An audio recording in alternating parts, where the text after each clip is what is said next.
যেখানে হাতের আঙুলে ধরা শিখেছিলাম কলম, আর লেখা শিখেছিলাম সরিয় সরিয়া ক খ, আর হৃদয়ে গেঁথেছিলাম শৃঙ্খলা, আদর্শ আর ভালোবাসার পাঠ।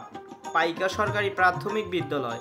একটা ছোট্ট উঠান, মাটির মাঠ, আর প্রকৃতির মাঝে দাঁড়িয়ে থাকা এক টুকরো ভবন। এই জায়গা থেকেই শুরু হয়েছিল আমাদের জীবনের প্রথম পাঠ। 1969 সালে প্রতিষ্ঠিত এই বিদ্যালয়টি গড়ে উঠেছিল গাইবান্ধা জেলার সাদুল্লাপুর উপজেলার খোদ্দকমলপুর ইউনিয়নের পাইকা গ্রামের একদম মাঝখানে। তখন স্কুলটা ছিল একদম সাদামাটা, সরু রাস্তা, ধুলাবালি মাখা পথ, গাছের ছায়া, প্রকৃতির নির্জনতা আর পাখির ডাক। আর খেলার সঙ্গী ছিল শুধুই ধুলাবালি। আজ সেই স্কুলটাই বদলে গেছে। যুক্ত হয়েছে নতুন ভবন, ওয়াশরুম, শহীদ মিনার আর খেলার কিছু উপকরণ।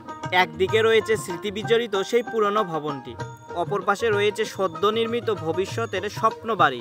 উন্নয়নের ছোঁয়া লেগেছে নিঃসন্দেহে, তবে হারিয়ে গেছে প্রকৃতির সেই নির্জন কমলতা। আমাদের সময় ক্লাসরুম মানেই ছিল কাঠের বেঞ্চে পাশাপাশি বসে বইয়ের পাতায় চোখ রাখা। শব্দ ছিল অল্প, স্বপ্ন ছিল বিশাল। সত্যি কথা বলতে আমরা অনেক দুষ্টামিও করতাম, আর সেই দুষ্টামিগুলো স্যার ম্যামরা যেভাবে সহ্য করতেন তা কেবল একজন শিক্ষক নয়, বরঞ্চ একজন অভিভাবকের পরিচয় বহন করে। ভুলবো কি করে আমাদের সেই প্রিয় স্যার ম্যামদের?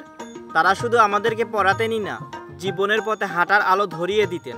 বর্তমানে স্যার ম্যামরা তারা যেন এই প্রতিষ্ঠানটাকে আরও আলোর পথে নিয়ে যাচ্ছেন। তাদের নেতৃত্বে স্কুলে এসেছে শৃঙ্খলা, ভালোবাসা, নতুন এক উদ্যম।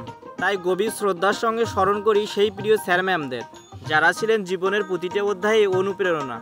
এই স্কুল শুধু আমাদেরকে শিক্ষিত করেনি, তৈরি করেছে মানুষ হিসেবে, যে মানুষ মূল্যবোধ জানে, শ্রদ্ধা করতে জানে, স্বপ্ন দেখতে জানে। হয়তোবা আগের মতন এই প্রকৃতির সেই নির্জনতা, সেই ছায়া দেওয়া গাছগুলো, তবুও এই স্কুল বেঁচে রেখেছে আমাদের সেই প্রিয় শৈশব, আমাদের স্মৃতি, আমাদের শিকড়। শুরুটা যেমনই হোক না কেন, যদি থাকে হৃদয়ে এই স্কুলের ছোঁয়া, তাহলে এই পথটা হয় আলোয় ভরা। পাইকা সরকারি প্রাথমিক বিদ্যালয়, তুমি আছো, তুমি থাকবে আমাদের হৃদয়ের অংশ হয়ে।